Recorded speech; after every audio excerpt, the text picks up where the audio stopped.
don't know if I can do this. What happened? I am so sick of these derpy heisters. I hate these people. I know. I don't know if I can get through this. Well, I'll hold your hand. I think we're going to be okay. Let's try it. We'll try. I was at one point I wrote in huge letters, who cares? I have whatever. Who cares about 15,000 times? So I'm so glad we're on the same page. Good. Let's give it a whirl, I guess.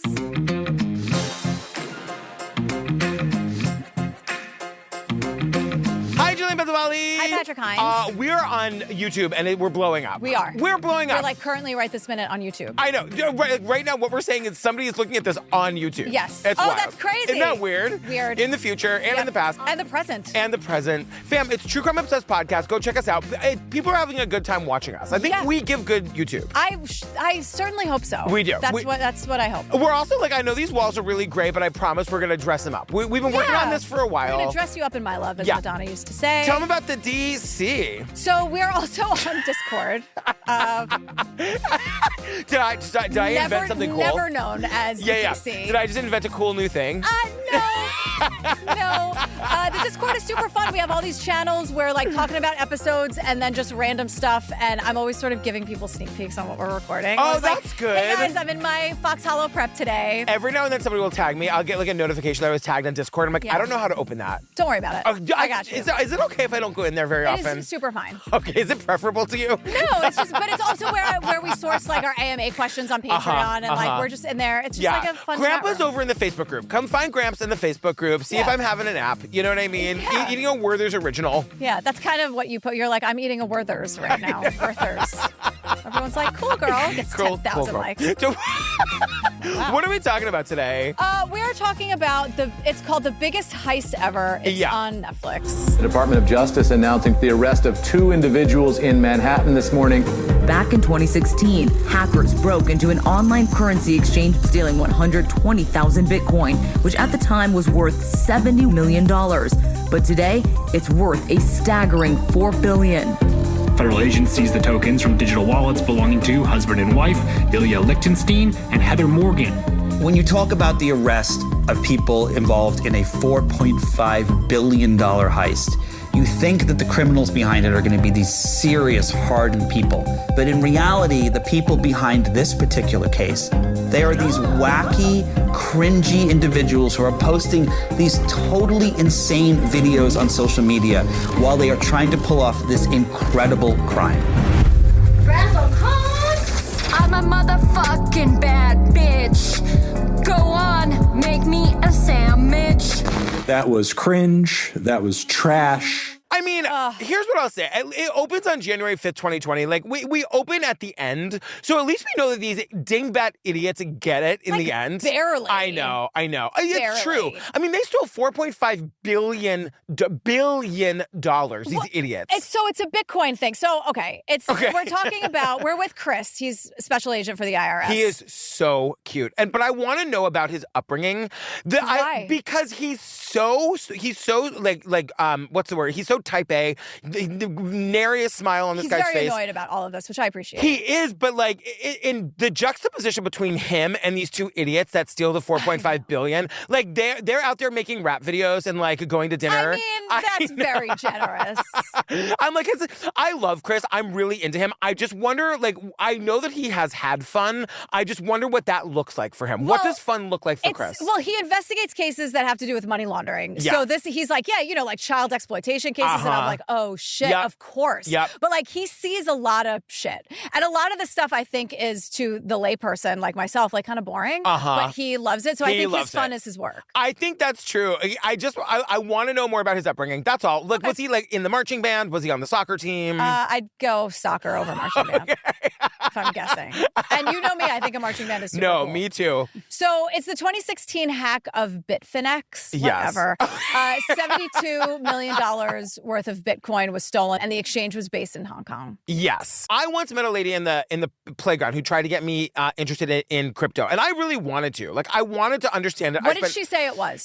Well, that's the thing. They can't ever do it. No, it was never, like, we never got very far into, like, what exactly crypto is, but she's like... That's insane. I know. But I mean, I knew Bitcoin. Like, I understood that, I can't like... describe what it is, but I want you to do it, is what she said. Basically, give me your money, and I will invest it for you. I will turn it into something that doesn't exist. And I'm like, okay, do you have magic beans, too? You're like, right? I have a bridge to sell you. All I know is that there was a time many years ago that I toyed with the idea of buying a piece of a Bitcoin, and I never did. Okay. And I don't know if that was a good decision or a bad one. I don't know. Well, exactly. It was meaningless in your life. Right. Like, you're fine. Everything's fine. I'm doing okay. And you're not involved in this. That's true. So we talked to Sheil. He's the head of the communications at Bitfinex. Yes. Head of communications, not the communications, because I'm not an old person yet. He says it's one of the top 10 cryptocurrency exchanges in the world. Yeah. Everyone is telling us this hack was a very, very big deal. When these multi-million-dollar hacks happen, it's often a rogue country. It's Russia, it's Ukraine, it's Iran, North Korea, it's ISIS. And then they use this money to try to fund terror groups or destabilize governments, which is why these hacks are often an issue of national security. Is it going to fund some terrorism? What's the deal? But then Homeland Security, they definitely are more in the Facebook group than the Discord because they only get so far before they're like, we can't internet any further. We don't know how to find out any more information. They can barely make sense of what these hackers did. They so have I guess no idea. they get to just keep that $4.5 billion they stole. Right. So Brett Johnson is here. I can't believe there aren't like the equivalent of internet mafia after these people. Like how are they just getting away with this? They probably are. You just can't talk about it. And they're the Chris mafia. knows all about it. They're like the mafia that's like they don't look like. You know. But like these people don't seem to be afraid of them. You know what I mean? These two dingbats. Well, if I like, I mean, they're not thinking ahead, not 1 centimeter. If I cut somebody off in New Jersey, I feel like I'm immediately headed for the Pine Barrens. No, I wouldn't do that. There's no. It's like cut somebody off. I love that you know the Pine Barrens. Pine Barrens. That's I really only nice. know it from the fucking Durst. Oh, it's also arguably the best episode of The Sopranos. Oh, It's really? literally called the Pine Barrens. It's hilarious. I don't want to go. I don't want to go Interior there. decorated. His house looked like shit. Anyway, so Brett Johnson knows all about what's going on because The United States Secret Service, they called me the original internet godfather. I was placed on the United States Most Wanted list. Credit card schemes, phishing attacks, stimulus fraud, synthetic fraud, you name it. I was on the ground floor of developing, refining, outright doing it.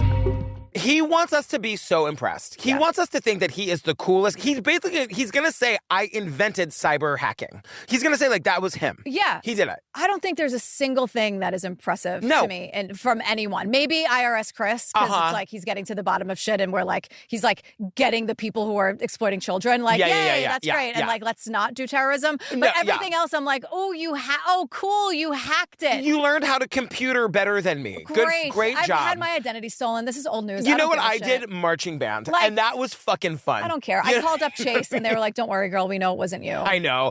The first time I got like my debit card stolen and like somebody charged $700 on my debit card, I thought I was going to have to pay for that. Where'd they go? The children's place. Mine too. Shut up. I swear to God, the children's, I was like 22 and single. What? The children's place, Victoria's Secret, Gap Baby. Oh my God. And I'm like, children's place, like, pipe it on the Victoria's $725. Secret if you're spending $1,000 at the children's place. But the cops like took one. I was like, I didn't do this. Like, hi, like this isn't me. And Chase was like, you're 22 and single. Like, I know. I wouldn't worry about it. I thought I was on the hizzock for it. I thought I was going to have to get a second job. But I think that maybe sometimes you are, but they were like, oh my God. I don't know what the deal is, but it was they took on the hizzy for it? I don't know. I just skated right by it. They took one look at me and they were like, you are not spending your weekend in Paramus, New Jersey at the children's place. No, you of all people. They were like, oh. None of that. I was like, I can show you where I was. I was actually at a weekend long event, whatever. And they were like, no. It doesn't matter. We're moving on to other fraud. They can keep the crib. The biggest fraud is you trying to go to the children's place. I was like, I didn't try to go. So Brett is trying to explain it to us like we're idiots. And I'm like, no, Brett, I'm not an idiot. I just don't care. No, I mean, essentially what they do is they trick people into giving them their fucking passwords and then they transfer the money out. Like it's as simple as that. So what happens is that The person who broke into Bitfinex had access to their servers for months. This hacker modified the back-end code, so it sends them customers' passwords as people log into the system. Once the hacker was able to gain access, they executed the script to automatically transfer over funds. the hackers in, they transfer the funds, they delete all of the access, and they wipe. It's like wiping your fingerprints from a crime scene, they say. Yeah. Bada bing, bada boom, they're in. And but the thing about Bitcoin, we'll get more into this later, even I knew this. You can track every Bitcoin transaction across the internet forever. So what good does it do you to actually steal Bitcoin? These people did not have a plan, because I asked that about 17 times. What was the plan here? They eventually get brought down by Uber gift cards because that's all they could buy with this shit. Yeah. You know what I mean? I mean, it's ridiculous. It's insane. So we learned that the crypto boom was, quote, the most insane moment in financial history. Like, what about that big crash we had in the 20s? No, that wasn't an insane moment in financial history. 2008? Like, no. The crypto boom. Should I buy that Trump crypto? No. Try to get myself into that White House dinner? Get out right now. Get out. You don't want Trump crypto? No. I need you to stop saying that name to me. I thought this was a safe space. You're right. Like, I'm how so sorry. dare you? I'm so sorry. I just got sucker punched. In your own booth. In my own home. Oh, my God. Oh, Trump crypto. Oh, my. So Rachel is a crypto influencer. Yawn. She's nice enough. Well, the thing about this Rachel, though, is that she bought Bitcoin when it was nothing, and then it was worth $1 billion, and she cashed out. Like, Rachel did a really smart thing 100 years ago. She was a substitute teacher turned millionaire, and I was like, Lin-Manuel Miranda has that exact same trajectory. Different directions, but they ended up millionaires. Yeah, absolutely. So during the boom, the stolen $72 million grows into $4.5 billion with a B. I remember watching this happen with Bitcoin, where people bought Bitcoin for $1,000, and then the next day it was worth $17,000. Then they bought 40 of them. You know what I mean? And then they take it out immediately, right? No, and nobody ever fucking does that. And that's what it's right. Except Rachel did it, but that's what's so crazy, because Bitcoin's not worth anything now, or it's worth much less than it was at its height. I'm so tired. I just don't care. I just don't care. I know. I just don't care. So I'm sitting there, I'm like, wait, so it's still in the crypto world? They let it sit here and grow. Yeah. You can't just let that much money sit in one place. Right. Eventually, some of the money starts to move, and that's how this previously cold case turns piping hot. Right, because you can't, if you steal Bitcoin basically has a serial number on it that you can't take off. Right. So if you steal somebody's Bitcoin and you ever try to spend that Bitcoin, the entire internet on the blockchain, which is basically just a public ledger. I don't know how I know this much about IRS this. Chris explains it to us the best we can, and you paid attention. Yeah, well, and I listen to podcasts about this sometimes. It just comes up or whatever. But you can track it anywhere. I think what's unique about cryptocurrency investigations is that the public blockchain is the crime scene. The blockchain is a public ledger where you can go and see the transactions, but you can't see who's responsible. So anyone can go on and see the transactions, but you can't see who is making those transactions. That's the whole point that's the crypto and cryptocurrency. So we can see the account. They call it a wallet. It's an account. Yeah. They do anything to not say a bank account or anything that's any word or idea that's familiar to us idiots who aren't in crypto, according to them. I'm like, it's just an account. Yeah, it's an account what's with a wallet? With a password. A wallet's it's kind of like a, and I'm like, an account. It's an account. How do I explain this? You have money and you got a wallet. I don't it's just an account. Rachel, can you explain this to them? My God. I know. So 2020 comes around. Great year. Womp womp. TRM Labs is here. They trace and track the flow of funds in cryptocurrency. So they're here to try to help the IRS figure out what is going on, who did this, and what the situation is. Yeah. And so everything that's happening is happening outside, quote, traditional financial institutions. I'm like, just say banks. I feel insane. I know. Stop gaslighting me.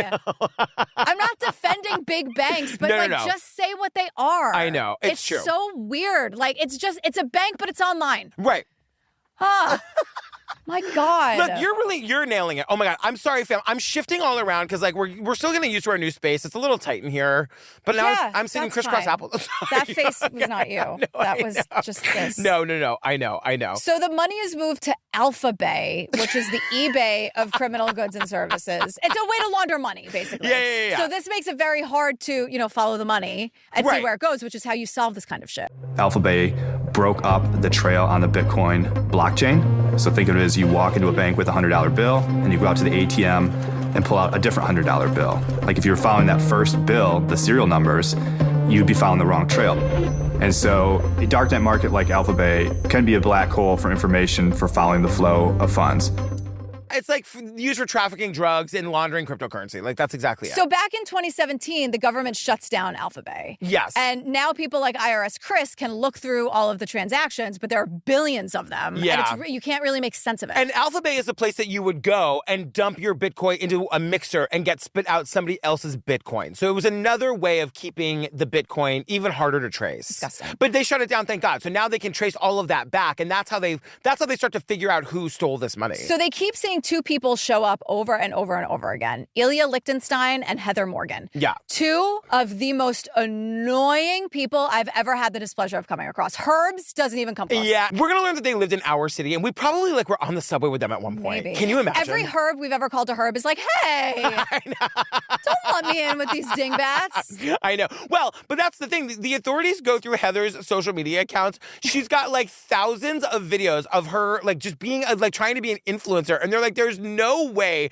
this idiot stole billions of dollars. They're like, the government has it wrong. These bozos did not do this. The defense they have is being themselves. Because they're annoying, they're obnoxious, and they're relentless. Like, maybe stay offline. You're in the middle of getting away with stealing $4 billion. Exactly. You shut your mouth for 2 seconds. That's the thing. No, and they like, don't. That's why we're here.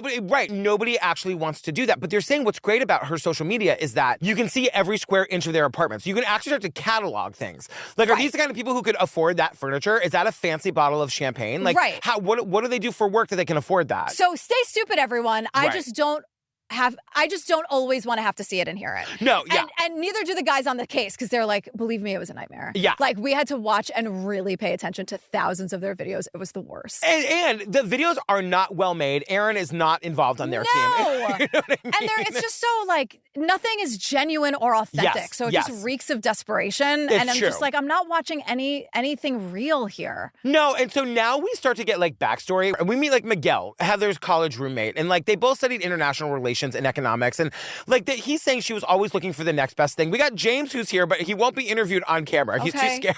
And this is all happening in Silicon Valley, by the way. Yeah. The thing that we have to kind of acknowledge about Heather is that we know that she is an intelligent person. We're going to learn more about, she knows a bunch of languages and like she did really well in school. They say she moved to Silicon Valley in its golden age. Like, did Silicon Valley have a golden age?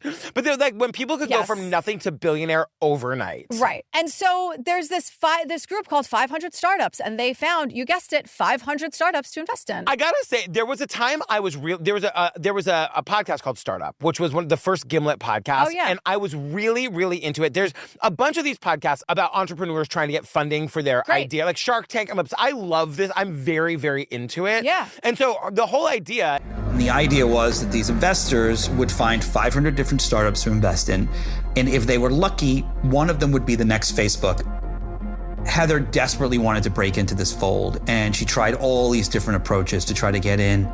And Heather is desperate to break into this group, and she gets one of these companies to take her seriously, and she goes and works for a guy named Hussam Hamo. Well, we learned, one of her friends is like, she would zero in on people and then like go in for the kill, and this was one of the guys that she, quote, zeroed in on. And like he hires her to like be a part of her team at Tomatum Games. Like tomato, but tomatum or something, whatever. Right. But he's here. Yeah. And he was like one of the first companies from the Middle East to be involved. It's like a cool thing for someone to be involved in. And it's like, you know, I don't know much about the Silicon Valley world, but it says something about Heather that she would be able to go out there and get herself into one of these startups. You know what I mean? She's incredibly manipulative, which is what we are told a million times over. Yes. Because she, first of all, always had to be the center of attention, we're told. She would like make waffles at the office, so she called herself the Waffle Queen, and you had to call her the Waffle Queen too. Like, who cares?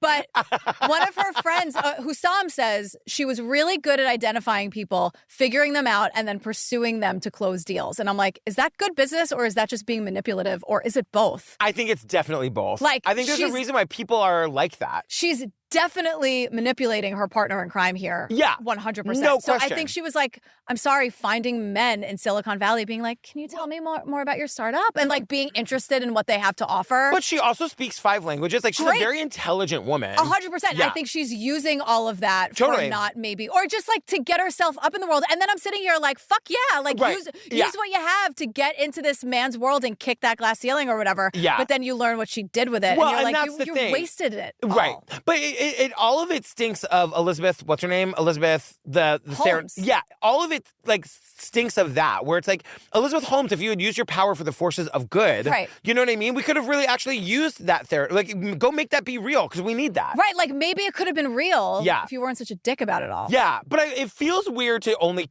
I know you're not, but it feels weird to say this about women, because I'm like, wait a second, like, men are manipulative, and like they're every single second of the day and are they we manipulative. Celebrate how far they get, and like the Mark Zuckerbergs of the world, you know.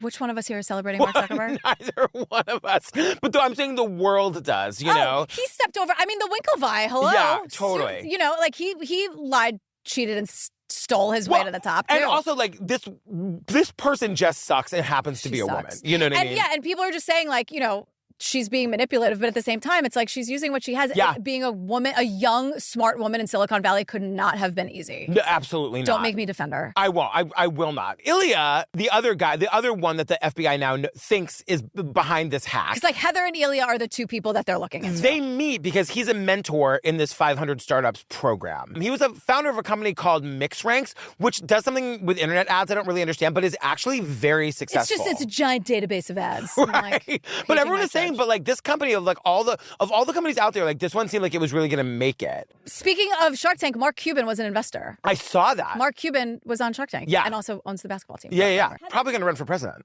Mark Cuban? I think so.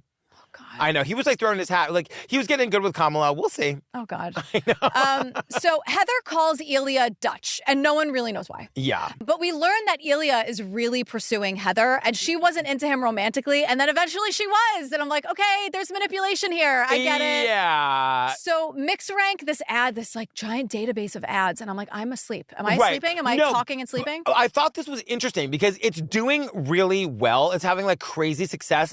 I was in communication with their team to do a product video, to do a bunch of other kind of deliverables for them. But during that time, Ilya disappeared. Not really saying anything to anyone, not talking to anyone afterwards. It was just, he was there one day and he was gone the next. It was so weird. It seemed like the company was doing well.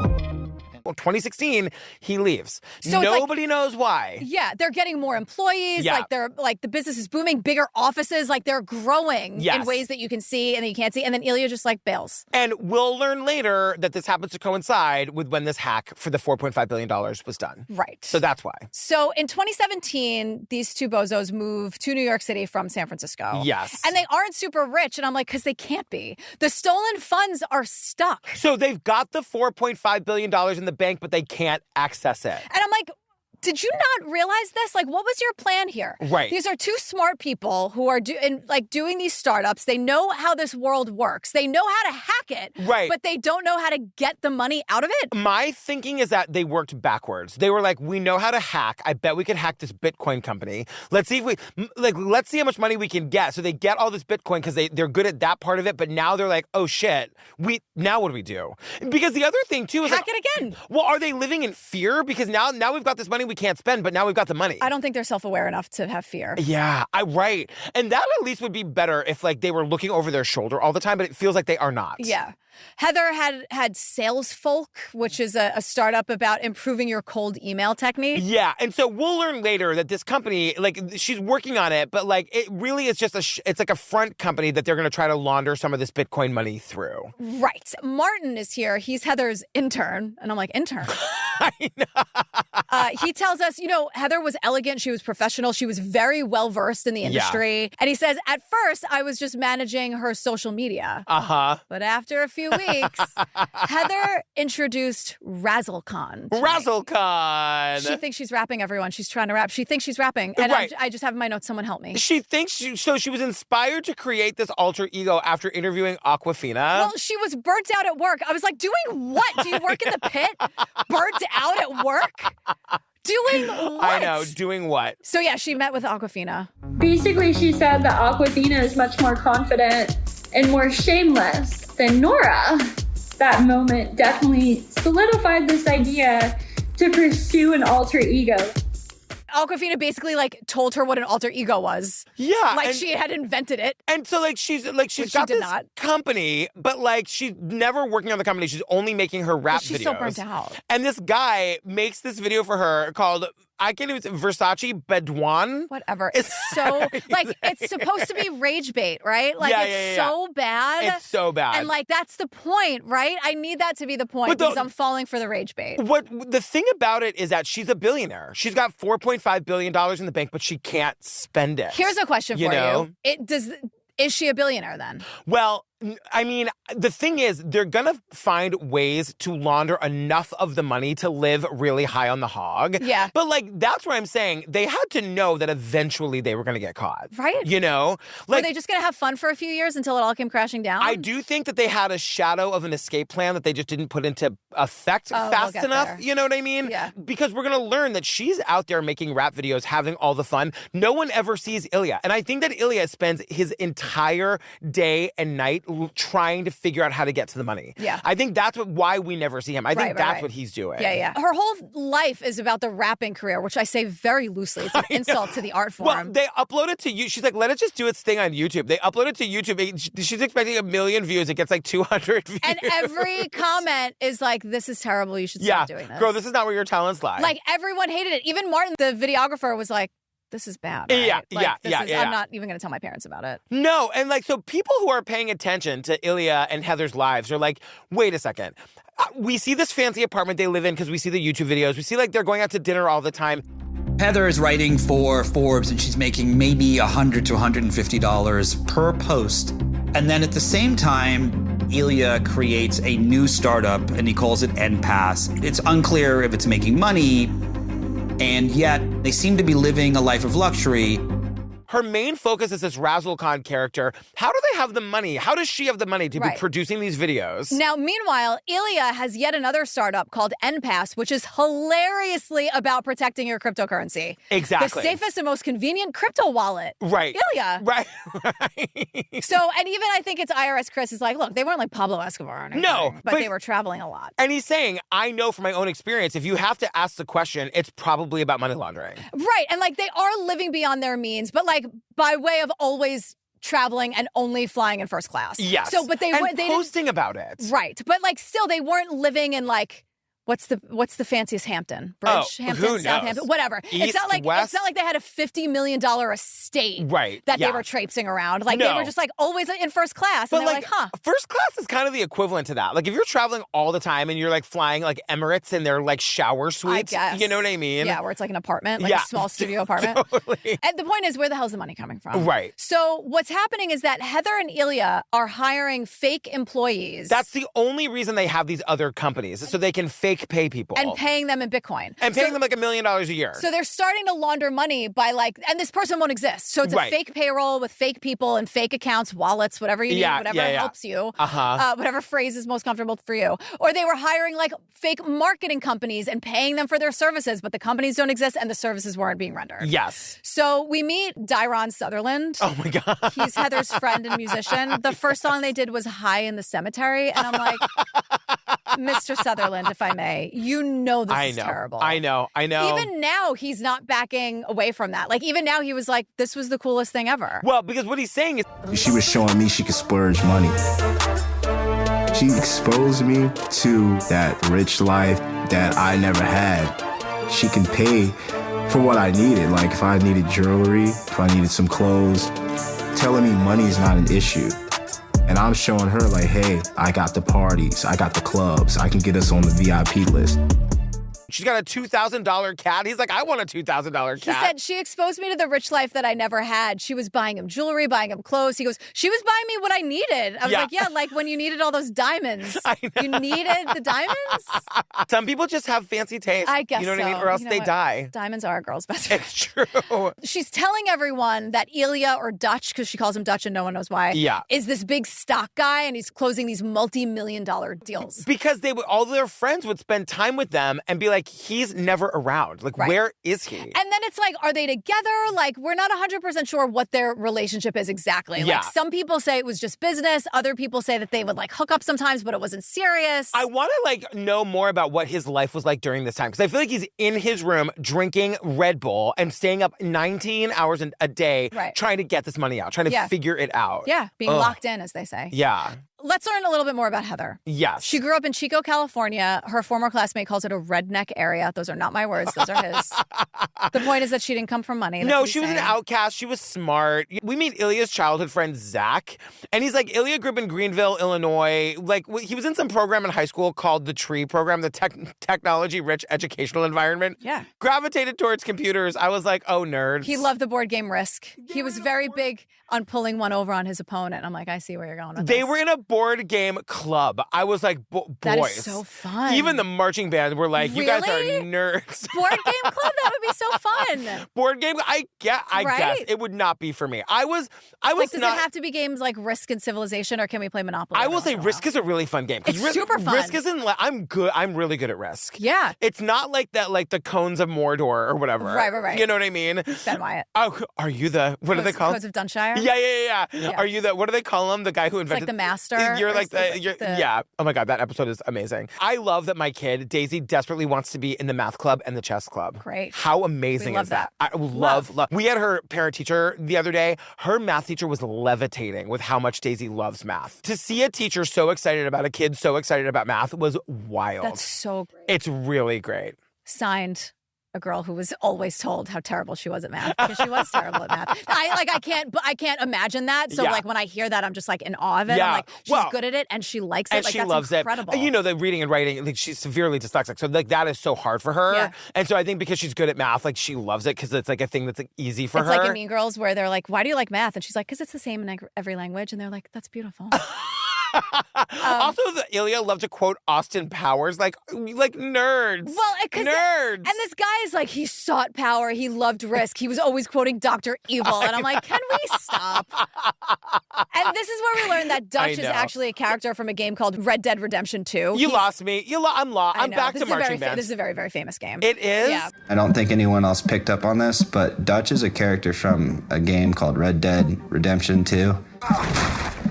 He's kind of like the protagonist the entire time until you find out he wasn't friends with anyone. He was the antagonist the whole time at the end. You think he's the good guy the whole time, and then at the end you realize he's the bad guy. Well, then can you play that game more than once? I guess. I don't know. I think it takes forever to finish it. Oh. It's not really my type of game. Uh-huh. We're comparing Ilya and Heather to Bonnie and Clyde. No, we're not. Okay, great. Heather was a citizen of the world. She spoke a ton of languages. Their quote. The disdain with which you said citizen of the world. It's just like, that's such a quote where it's like, but was she? Like, this is what I mean. Like, if she spoke 5 languages, how cool is that? Think of what you can do with that. Know. The experiences. You could truly be a citizen of the world. Yeah. And you could like Razzle Khan instead. I know. And like she lived in Hong Kong, Cairo, Turkey. It's like, holy shit. This guy says, this guy who was like a professor who went on to be like a colleague of hers said, in the beginning, her signature said Heather Morgan, economist. At that point, that was kind of aspirational. The second 6 months, she added entrepreneur.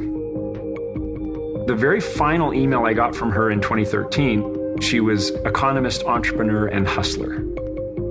There was a palpable sense of restlessness about her. Economist, entrepreneur, hustler. And I was like, I like that. It's like Elizabeth Theranos, whatever. Elizabeth what? Holmes. Holmes meets Anna Delvey. Totally. Meets fucking Razzle Khan. I know.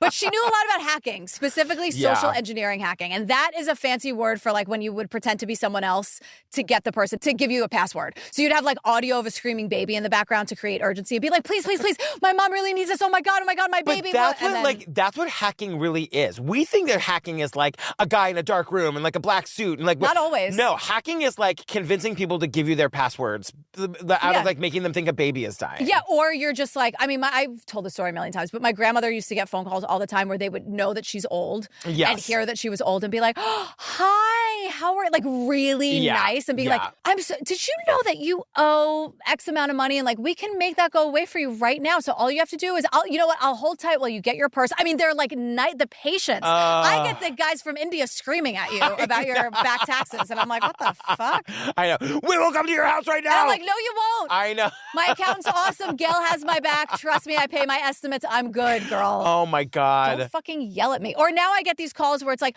we're calling you about the property you own in Delaware. And I'm like, Like, that's so easily. I'm like, well, I don't have a house in Michigan or wherever, so like, click. These people are like, how do you sleep at night? How do you sleep at night knowing that I'm going to wake up tomorrow and scam call all these old people? I don't know. My mom fell for it too. My mom gave up like most of her savings to horrifying. One of the. It was a total nightmare. That's horrifying. And my dad was actually, I think my mom was there for it once, and she was like, Mom, hang up the phone and never answer these calls again. No. And my grandmother was one fucking tough cookie. So. Yeah, Annie, we don't fuck with her. No, we don't. My dad was the voice on her answering machine to have like a male voice. Oh, so, that's right. So instead of like an automated one, it was like safer, or it was like, it felt to be like, oh, so I won't mess with her. It's like if some like robber was like gonna call to see if she was alone. People used to do this all the time. So it was, my dad did it. Crazy, right? Oh, Crazy world we live in. So Heather is like doing all these talks, and during one of her talks about social engineering hacking, which is what we were just talking about, it becomes clear that she kind of supports it. Yeah, because that she's done it. And when she's asked about it, she kind of like hems and haws and talks in circles, and she ends this little like word salad with, well, I have my own ethics. Yes. What? And like you can see her going to these conventions, wanting to be like a cryptocurrency influencer. Yeah. You know? And like she's some kind of hacking influencer. Exactly. Like she's some kind of authority on it. The writing was on the wall, everyone. 100%. A cryptocurrency hacking influencer? Hello? They were telling you what they were doing. So here's what's interesting, because someone's like, there's no way Ilya did this. There's no way Ilya did this. What's really interesting is that Ilya's father is a hacker. Famously a hacker. So remember earlier the godfather of hacking or whatever, Brett? But unbeknownst to everybody, Brett was actually working undercover as a Secret Service informant because he had gotten arrested for an eBay scam. My job was to target individuals and build up investigations against them. And one of the individuals that came to him was a hacker who used the name Deuce. Deuce hacked into the First National Bank of Indiana, but there's a problem. He can't cash out. I will say, like father, like son. Exactly. Like the name Deuce did make me laugh. I know. So Deuce finds out that Brett is an informant. Because he gets in touch with Brett to be like, bro, I got all this money in the National Bank of Indiana or whatever. Can you get me out of here? Brett's like, absolutely. Give me your name, your social security number, your address, and where you are right now. Right. Deuce hacks into Brett's computer, realizes that he's a fucking hacker, and like threatens his life. Right. So whatever, bada bing, bada boom, we find out through research that Deuce is actually Ilya's father, and his name is Eugene Lichtenstein. Now, the Secret Service goes right to Eugene's house where he admits everything, and he then becomes an informant. Right. This is all in 2005, by the way. Yeah. And he becomes a real estate agent in Chicago. And he's never charged. Right. That's a major part of it here, that like Ilya knows someone who could either hack for him, or he grew up with a father teaching him how to hack. Like, that's where the IRS is going with this. Exactly. Because you can't ignore the fact that his father was like a famous hacker. Right. And like, if Ilya didn't do this, did his dad do it? Did they do it together? Right. But like, it's definitely them. Is his dad involved? Like, exactly. What's going on? So Heather and Ilya go to Ukraine. Now, this is kind of important because they're buying like stolen passports, debit cards, other quote identity documents. They're getting shipments from Russia. The point of this is to say that it looks like they are creating some sort of an escape plan.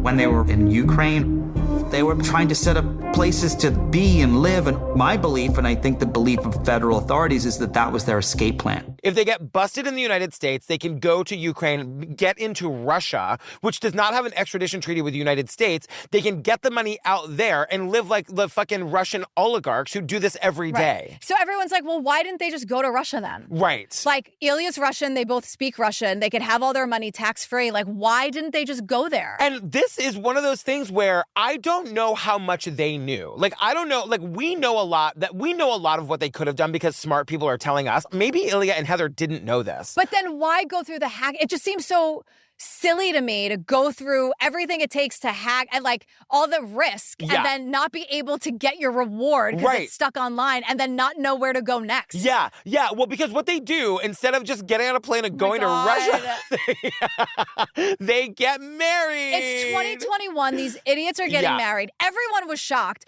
All of the friends are kind of dreading it because these two are so fucking annoying. And they don't have any real friends. These are all friends from like 10 years ago. Nobody wants to go to this thing. Their wedding wedding includes the song I hate, The Final Countdown. I know. Oh God, I hate that song too. I know it's irrational.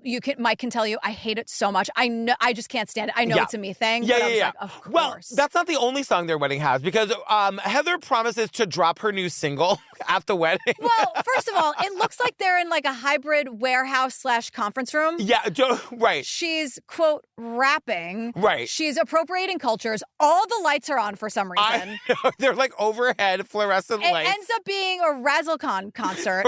The groom is nowhere in sight. They get married. They have an after party. More rapping, more dancing. I know, but they have this after party at it's like a secret party at some like LA mansion that they rented. All the lights are on. But that's what I'm saying. It's a bad It doesn't look fun to me at all. It looks like bad karaoke with all the lights on. It's as bright as the studio. And like cultural appropriation. It's so bizarre. Yeah. But there's also a raffle. In the wedding, there was this raffle that happened. Ilya, he announced that he was giving away like an iPhone and a PlayStation. And they also gave away some gift cards. We found out they had purchased prepaid gift cards with Bitcoin. The gift cards is where we get in trouble. Yeah, because they're trying to launder money. Yes. With gift cards. They finally feel like because their Bitcoin is so traceable, if they buy gift cards, then the gift cards are they're going to try to launder $4.5 billion in Uber and Amazon gift cards. It's ridiculous. These idiots. And I was just thinking too, like if you are using this bullshit wedding to launder money, throw a better party. For the love of God. I know. Make it destination, we'll pay for everybody. You know what I mean? I just resent it. I know. But it's like, really, truly, what is the only thing they could have done was go to Russia and find somebody there to help them. Like, go to the government and be like, well, I'll give you half the money if you get the money out for me. They absolutely would have done it. Right. I don't know why it's so weird. I think that they were just waiting. Like, I think that they maybe didn't know how close on their heels the government actually was. Maybe. And they thought maybe they had more time. I guess they figured, it's been this long. Right. Who cares? Right. Because but they just keep making spectacles of themselves. Chris is saying it was one of two things. Either they knew that they were about to get arrested and go to jail for the rest of their lives, so they were going down in a blaze of glory, or they had no idea how close the government actually was to them. Because they could have just gotten on a plane and gone to Russia at any time. So the government is able to track the gift cards back to Heather and Ilya in like 2 seconds. At this point, the government has a pretty good idea that Heather and Ilya are in some way involved in this hack. But the problem is law enforcement doesn't have access to the stolen Bitcoin. They can watch this Bitcoin wallet, but they can't seize the money without the private keys. The government can't do that without a password, and it would take a computer 13 billion years to guess it right. Like, that's the thing about Bitcoin is that, like, there was a guy I was telling you about who had $18 million. He bought Bitcoin for nothing. And at its height, he had $18 million in Bitcoin. And he couldn't get to it because he lost his password. And if you lose your password, you're out. There is no reset your password. There's no one coming to help you. Like, if you lose your password, it's over. So his money is just there and he'll never be able to get to it. And no one will. No one will. Isn't that wild? And so that's the thing about these passwords is that, like, the government can't actually do anything until they actually seize the money, but they can't seize the money because they don't have the passwords. And we got to put a stop to Razzlecon. I know. Honestly. Because, like, that's how she's going to keep trying to launder it with the gift cards and the music videos. Like, we have to put an end to this. So it's January 5th, 2022. The police knock on the door at 5 a.m. They wake up Heather and Ilya. Yeah, because they've got a warrant. Because now, even though they don't have the passwords, they've got enough to get a warrant. So they're thinking, we're going to turn their house upside down and find the password. They wrote it down. It's got to be somewhere. And the cops say, look, you can either stay here and watch us rifle through your stuff, or you can leave and come back in a few hours when we're done. Now, Heather wants to take her cat. I get it. She's got the smartest idea she's had this whole documentary. IRS Chris goes, you want to talk about the cat? Everyone wants to talk about the cat. Fine, we'll talk about the cat. She's lying. She doesn't want the cat. She wants to run into her bedroom with her phone and jam it shut. She's hitting all the numbers. The cat is scared. Yes. Because people are just busting in. So the cat goes to hide under the bed and she sees this. She goes, aha. Yeah. So they allow Heather to go under her bed to try to get the cat. But in reality, Heather was on her phone trying to lock it. It doesn't work. Yes. So it's kind of a non-story, Chris. Don't worry about it. Right. Don't worry about it. So they seize all of this stuff. They don't find the passwords and they can't arrest them. No.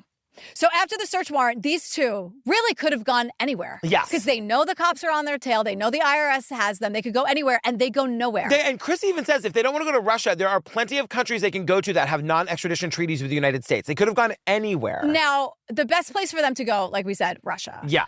But in January of 2022, Russia attacks Ukraine. Right. So that makes it impossible for them to go to that part of the world. They still could have gone to, they had other options. Venezuela, anywhere. They have connections to countries that don't have extradition treaties. Right. But they're just chilling in New York City like nothing ever happened. Making videos about donuts and cats. And it's just like, nail salons complaining about their AirPods pancakes. Somebody says that Heather had become so addicted to making videos and being on the internet that she literally couldn't stop. I mean, I believe that. And I agree with that. Like, they're addicted to being annoying. Whatever attention it gets them, good, bad, and different, they're happy. And I guess mostly Heather, because we don't see Ilya in these videos. Right.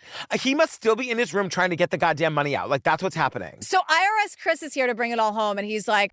And we started finding spreadsheets that were encrypted where other files were not encrypted, and so they just stuck out. And I won't get into how we access the files. We'll leave it for the FBI to tell that story one day. But once we did, it had this kind of slow burn of like, is this? Can't be this. I think it is this. But we got in, and I'm like, holy shit. He's in his home office when he stumbles upon a spreadsheet that has all of the passwords to the Bitcoin wallets. Yeah. It's the best day of Chris's life. They call it an electronic smoking gun. Yes. So February 8th, 2022, they're arrested, and they instantly start speaking to each other in Russian. Yes. To try to communicate without anyone knowing what they're saying. We learn that in the accounts, there's only $3.6 billion, which means they've been able to launder at least $1 billion of it. Like, where's all that money? Only. I know. But they got away with $1 billion? Like, where's the money? Over 6 years. We're going to learn that she's been burying gold coins in the woods. I'm like, finally, somebody's taking my advice after 10 years. And it's got to be Razzlecon.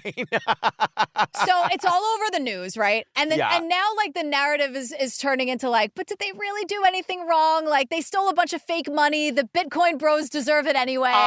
There are people sort of are they hometown heroes? Like, what's going on? But this is one of those things where everyone wants to say it's a victimless crime. It's not true. There were a lot. We've met people throughout the doc that invested the little bit of money they had in Bitcoin. Like, this one guy invested $10,000 that over the time that the hack happened would have earned $250,000. That's life-changing money. But he's not going to get that money now because his Bitcoin's gone. And the company itself, Bitfinex, was the thing that got hacked. And so they're trying to give people compensation, but these people don't want 15 Bitcoins. They want the $250,000 that it would have grown into. They're giving them compensation for what was lost on the day of the hack. So this guy is getting the equivalent to the $10,000 he had in Bitcoin, not the $250,000 that Bitcoin would be worth now. I don't want 15 Bitcoins. No. Well, you would want 15 Bitcoins. Do I? Oh, yeah. The Bitcoins themselves are each worth $1 million. You're buying pieces of Bitcoin. You know so much about this. It's weird. I know. The actual Bitcoins, the full Bitcoin is worth a ton of money. Let me ask you something. Yeah. I decide this is never happening. We're in a parallel universe now. Okay. I walk out of here and I'm like, do you know what I need? I want Bitcoin. Yeah. How do I get a Bitcoin? How do I get $1 of Bitcoin? I don't know the answer, but it's so Googleable. You could get it. I'm sure now it's you could buy it on any exchange. And so Bitcoin, is that a different kind of currency than an NFT? I have no idea about NFT. Okay. I know nothing about that. So they're different. They're both cryptocurrency, but they're not the same thing. Is that right? I think that's correct. Yeah. Thanks. I don't know any. I have no idea. And I don't want to know. I know. Everyone. I know. Don't waste your DM on that. I don't care. So I like my money right where I can see it. 100%. As Carrie Bradshaw says, hanging in my closet. That's also not me either. But they are awaiting trial. So Ilya's in custody. Heather's allowed to work from home, which is interesting. Well, Ilya's more of a flight risk, right? I mean, the real crime is Razzlecon, if we're being honest. She should be sentenced to death for that. You thought you were going to get me, Ms. Anti-Death Penalty, to crack on that one? No. Let her rot. Life no. in prison. Razzlecon is the real crime. Oh, God. So they should probably cooperate with the government, right? Yeah. That's what everyone is saying. Well, because they say the government wins 97% of their cases. So, and cooperate with them. And the thing is, you know what I mean? You say that in such a way where it's duh. But it's you're not going to get away with it. You know what I mean? You stole $4.5 billion of Bitcoin. Well, the point is, too, they actually have something to barter because there's $1 billion that the government couldn't find. Yes. So maybe if they told the government where it was, they'd go easy on them. That's the thought. And how they did it. The government is saying, are there other websites we should be looking at? How did you launder this money? The Frank Abagnale you want to see in the world. 100%. Because they're why don't you tell us how you did this, help us with other cases, and then maybe you'll just be on probation or something. So the case is going along, but then we're back with that guy, Brett, the former hacker, the guy who invented crypto crime or whatever. And he's saying no one is talking about Ilya's dad here. He's about to lose his mind. Right. He's like losing his mind that like nobody wants to talk about the fact that like Ilya's dad is like the king head hacker, even better than me. Then all of a sudden, the case started being postponed, until finally one day it's matter of national security. So Brett's like giving this information out to everybody, which stops the case dead in its tracks, and we'll never know why. Right. Because something about these documents that he has access to that prove that Ilya's dad is involved here has something to do with national security that we'll never know. And no one is allowed to talk about it. Nope. So, okay. Yeah. I mean, take that how you will, I guess. And so, like, this is the only reason why Ilya and Heather didn't go to prison for the rest of their lives, because all of a sudden they can't charge them with all of the shit they were going to charge them with, because that would mean submitting these documents into open court, and then we would learn things about the U.S. government that we're not allowed to know. Right. So these people get away with it because we can't know what's in these documents. Isn't that insane? And, like, what did Ilya's dad do? What does he know? What is this information? It's really somebody buy a condo from him in Chicago, get him a loan, and he's a real estate guy in Chicago now. It's unsettling. A real estate agent, by the way. He doesn't like own properties. He's like doing rentals. He's doing rentals. Yeah. Wow. You can make a shit ton of money being an agent, though. But yeah, I'm just saying that like Ilya's dad is somehow very important to national security, and we don't know why. I mean, isn't that a great way to launder money, though? Yeah. Oh, right? yeah. Oh, sure. Through properties? Yeah. Right? See, you know more than we think you know. I'm just asking. That was a question. I had a question mark at the end of that sentence. August 2023, Washington, D.C., there's a plea hearing. Yeah. They say something that really was a gut punch. What was it? This is the quote. Oh, yeah. That was the day a former president was turning himself in. And I'm like, oh, remember when it was former? I know. It all happened the same day. The same day. That's they wild. say it was a literal circus outside. Yeah. So here's what happens at the plea deal. Heather and Ilya couldn't interact with each other, obviously. Yes. Ilya confessed to being the hacker, full stop. Yeah. He stole all the username and passwords. He operated totally 100% alone. Heather only got involved with the money laundering, and she also destroyed evidence and threw laptops away. She threw a laptop down the chute. She buried gold coins in the woods. Like, that's my favorite part of this whole documentary. Yeah. She just ran to where? I Did she don't go to the Pine Barrens? Like, where'd she go? Right, Central Park. Heather pleads guilty. She's, quote, let go. I know. And Ilya has been in prison ever since. Yes. While Heather is living her life going to crypto conferences with no sense of irony. Further to what his dad knows that, like, touched national security in such a way that we couldn't produce these documents. Talk about it. Ilya, as part of his plea deal. During the plea hearing, the judge had informed Ilya that there was an offer to enroll him in the witness protection program. That actually stood out to me because it's like, why would this guy go into witness protection over a case like this? The offer is rare. Yeah. And saying no, I don't know if it has ever happened. Right. Like, what for when Sammy the Bull left it, which we'll get to when we cover that stupid fucking documentary. Oh, great. But, like, he was offered to go into witness protection, which, again, should make you go, what? What are we talking about? And he said no. And he said no. It's crazy. It doesn't make any sense. Yeah. So now it ends with everyone saying that. Like, nothing adds up. Things don't make any sense. You know who else is saying that? Ilya. Yes. Ilya wrote to the filmmakers from prison. He can't talk about the case, but he says there's more to the story. And I'm like, but is there? Right. But there must be. There has to be, but also everything about this is so annoying where I'm like, are you just doing that thing? Well, I feel like there's more to the story about him and his dad. Like, what is going on there? And, like, where is his dad in this? And his dad has never appeared. No. It's crazy. It's weird. So we get, like, a bunch of on-screen text at the end that on November 14th, 2024, Ilya was sentenced to 5 years plus 3 years of supervised release. He did not respond to a request to answer further questions, but he did send that letter that was like, he wants to talk eventually. But he can't right now. Right. On November 18th, 2024, Heather was sentenced to 18 months and 3 years of supervised release. She declined to participate. Heather, I Googled, she actually started her sentence in February of 2025. Oh, shit. So it just started. It just started. Eugene Lichtenstein did not, which is Ilya's father, did not respond to multiple requests to participate in this film. Shocking. Of course he's keeping his mouth shut. Yeah. And that's kind of it. Yeah, I mean, that's kind of it. Like, why does he not want to go into the witness protection? I'm very curious. The thing that got hacked, that Bitfinex wants everyone to know that its refund plan is among the most successful compensation plans in the cryptocurrency industry. I don't know, maybe make it so that this can't happen. Is that I know. a really dick thing for me to say? I'm really asking, like, no, is that impossible? Well, they hacked into their server. How did you not know there were hackers in your server getting people's passwords? That's crazy to me. I just feel like, and again, I don't care. I know. But like, I feel like this needs to be done better somehow. I mean, I'm not 100%. the girl to do it. Yeah. I don't give a shit about it either way. But it just seems like it's so easy. You get one really, 2-3 smart hackers, bada bing, bada boom, $4.4 million or whatever. Billion is just like floating in the ether. I know. Only to see the light of day through Uber gift cards. The $4 billion only lets out of its little cage Uber via gift cards. Gift cards. I know. And a bad rap career. Make it make sense. Oh my God, I can't. Oh my God, girl, we did, what's it called? The biggest heist ever. Oh my God. I'm sick of the derpy heisters. I know. I want better heisters next time around. We're not doing a heist until they're better. Go watch our episode on YouTube. Go watch it right now if you haven't yet. It's so fun. True Crime Obsessed podcast. Yeah. Join our DC. Our Discord. Join our Disky. We're having a lot of fun in there. No one calls it Disky or DC, but you can still join and have fun. I can't wait now tomorrow. It's going to be like, hey, Disky. Hey, Diskies. Don't do that to Jillian. She's in there way more than me. it's She'll hate it. What are we doing next, girl? Southern Fried Lies on Peacock. Ooh, what's that? Now I'm starving. I'm starving too. It's her name is Donna. She's a real piece of work. That's all I'll say. That's all I'll say. Treat yourself. Oh God. All right, fam. We love you. Thanks for hanging out. We love you. Yeah. All right. That's it. All right. See you next time. Goodbye. Bye.